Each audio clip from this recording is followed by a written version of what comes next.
Episode 272, The Identity of the Mysterious Man. The screenshot took some time to download. However, Serena looked down and found it to be very short. The login location of this account was very unstable. Serena saw Italy, Australia, Maldives, United States, and the United Kingdom. Since 5 years ago, the location of this account had not returned to the United States. The time was also random. The messages had started 4 to 5 years ago, when there was a complete radio silence for a full year since Jake's disappearance. When she had delivered her kids, she had gotten a message. A boy and a girl, congratulations. The time, too, of his logging in all coincided with the time he sent information to her. In other words, he logged into this account only to send messages to her, and the rest of the time he would not log in at all. So this was especially for her? Who was this? Originally, Serena had suspected him to be Jake. However, Jake had not left the country before he went missing. And with the kind of injuries he had, he could not move at all. Alan White had definitely took him away for something. It was highly unlikely that he was moving his location so much. Serena could not understand. The screenshot exposed the life and history of this account. Was this person on exile? Why else would he run around? Mysterious. More and more mysterious. This Mr. L.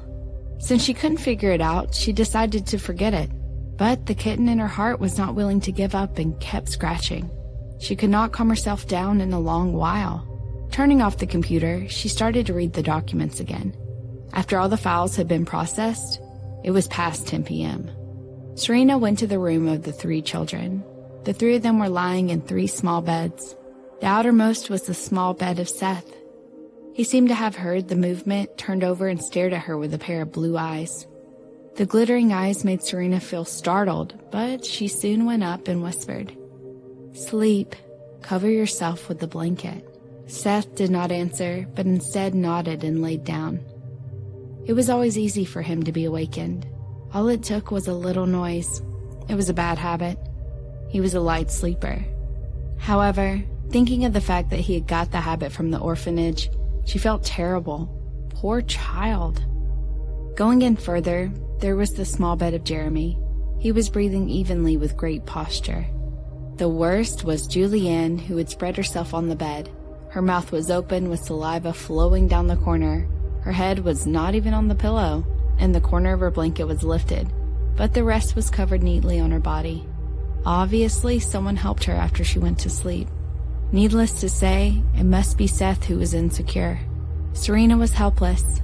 After wiping her daughter's saliva, she lifted her head and stuffed her small pillow under her head. She adjusted her sleeping position to let her sleep well.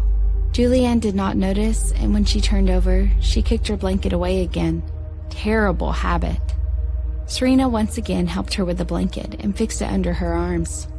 After confirming that she could not kick it away, she turned and walked out. Seth was still looking at her with a pair of eyes.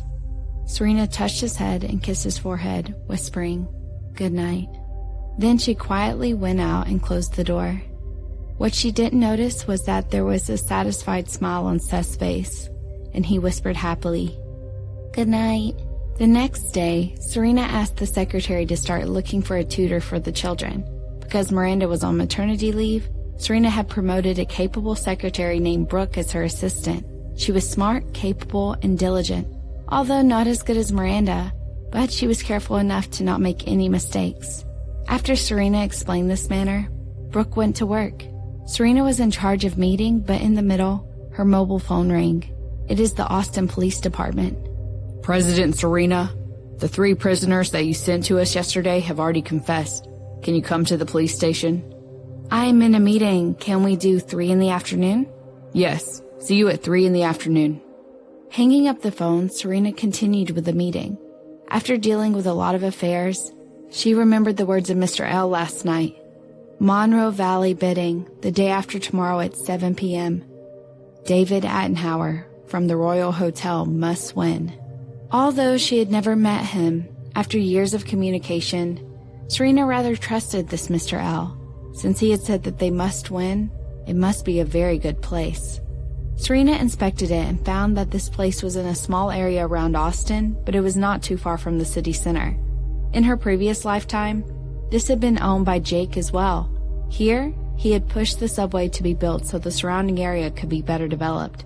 Because of this property, the surrounding places miraculously began to gain momentum, and the price doubled in less than half a year.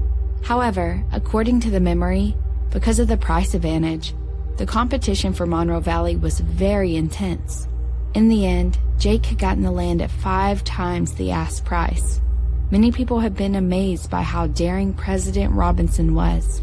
She had to admit that Mr. L had a great eye, so similar to her husband's. Serena was determined to get this land block. With that in mind, she went to the vice president's office. Keith was on the phone. He saw her coming in and waved his hand, and after about 3 or 4 minutes, he hung up. Serena told him her plan, and Keith nodded.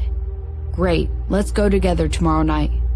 He agreed to it so fast, but no one could foresee an unexpected thing at the auction event the following night.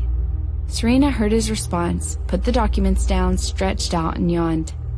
Keith, is this position easy for you? Can I give the president's job to you? No. Keith refused, took out a cigarette, and lit it. Better don't ask me to do anything. Let me enjoy life. You know, this is not my dream. Yes, Keith always wanted to open an entertainment company, get a bunch of star artists, and he could be a leisurely boss. Serena laughed and fanned the smoke in the air. She looked down and whispered, Not my dream either. I really don't know when he'll come back. These days, I am exhausted.